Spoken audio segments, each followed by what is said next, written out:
পৃথিবীতে চিন্তা করার মতো অনেক কিছুই আছে, তবে আমাদের গৃহিণীদের ফার্স্ট চিন্তা হচ্ছে আমাদের রান্নাবান্না। তো আসসালামু আলাইকুম, সবাই কেমন আছেন? আশা করি কাছে দূরে যে যেখান থেকে ভিডিওটা দেখতেছেন আল্লাহ পাক সবাইকে ভালো রাখছে। তো আলহামদুলিল্লাহ আমিও ভালো আছি। তো এই তো মাছটা প্রথমে ফ্রিজ থেকে নামে রাখলাম, আর এখানে দেখলাম দুইটা পেঁপে আনছে। তো একটা পেঁপে পাকা আর একটা শক্ত আর কি, দুটোটাই পাকা। তো একটা নরম কাটা যাবে, আর একটা দেখেছে একদিন পরে কাটতে হবে আর কি। তো ভাতটা বসাই দিলাম। তো যেহেতু আমি দেশি মাছ নামাইছি, তো দেখলাম যে দেশি কোনো সবজি পাই কিনা গাছের, আসলে গাছ থেকে পাড়া সবজিগুলো কিন্তু খাইতে অনেক ভালো লাগে। তো এখানে যে আমার এক কাকির গাছে চাল কুমড়া ধরছে, তো দেখলাম কয়েকটা চাল কুমড়া মাসাল্লাহ। তো এখান থেকে একটা ছোট চাল কুমড়া নিলাম, একদম কচি দেখে। আসলে কচি চাল কুমড়া দিয়ে কিন্তু মাছ দেওয়া খুব ভালো লাগে। আর যেটা একটু বাতি হয়ে যায় ওটা কিন্তু আবার ডালদা রান্না করলে বা অথবা বাজি করলেও খাওয়া যায়। তো আসলে সকালবেলা ঘুমের থেকে ওইটাই নাস্তা বানাও, তারপরে রান্না, মানে এক একটার পর এক একটা টেনশন, কে কী খাইব, কে কোনটা খাইব না। তো এর মধ্যে দেখলাম যে এক ফেরিওয়ালা আসছে। আসলে এগুলো দেখলে কিন্তু কিনতে মন চায়, প্রয়োজন থাকলেও কিনি, না থাকলেও কিনি। যেহেতু রাস্তার পাশে বাড়ি, প্রতিদিনই কিছু না কিছু আসে, মানে কিছু না কিছু কিনি আর কি। তো দেখা গেছে রান্না বসার মাঝখানেই দেখা যায় মানে লোকগুলা চলে আসে। তো কেনাকাটা শেষ করে তো এই তো সব কিছু একদম কাইটা কুইটা ধুইয়া গুছাই নিছি। তো আমি গাছ থেকে চাল কুমড়া পারছি, তারপরে আমার গাছের দুন্দুল। তো এখানে মাছ রান্না করবো। তো দেশি সবজি দেশি মাছ আসলে খাইতে কিন্তু খুব ভালো লাগে।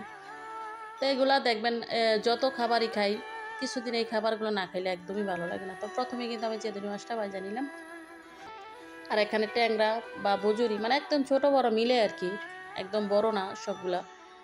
তো মাছগুলা ভাজা নিলাম। তো প্রথমে আমি বজুরি মাছটা মানে ট্যাংরা মাছটা রান্না করবো। তো এখানে পেঁয়াজের দিয়ে তেলটার মধ্যে ভাজা নিলাম, আর সাথে দুন্দুলটা দিয়ে দেবো একদম কচি।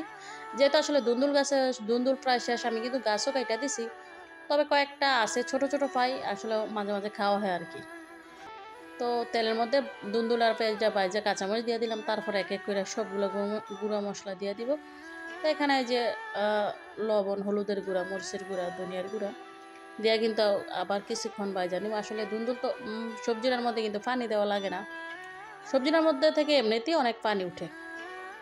তো কিছুক্ষণ ভাজার সাথে মাছটা দিয়ে দিলাম, আর মাছটা কিন্তু একটু হালকা করে ভাজা নিয়েছিলাম আমি, একদম কড়া ভাজা না, যেহেতু মানে দুন্দুল সবজিটা নরম। তো এই তো কিছুক্ষণ ভাজা কিন্তু একটু জলের জন্য পানি দিয়ে দিলাম, আর পানি একটু কম দিলাম, কারণ দুন্দুল কিন্তু একদমই নরম সবজি, সিদ্ধ হয়ে যায় খুব তাড়াতাড়ি। তো এই তো ধনিয়া পাতা দিয়ে এখন নামাই নিব।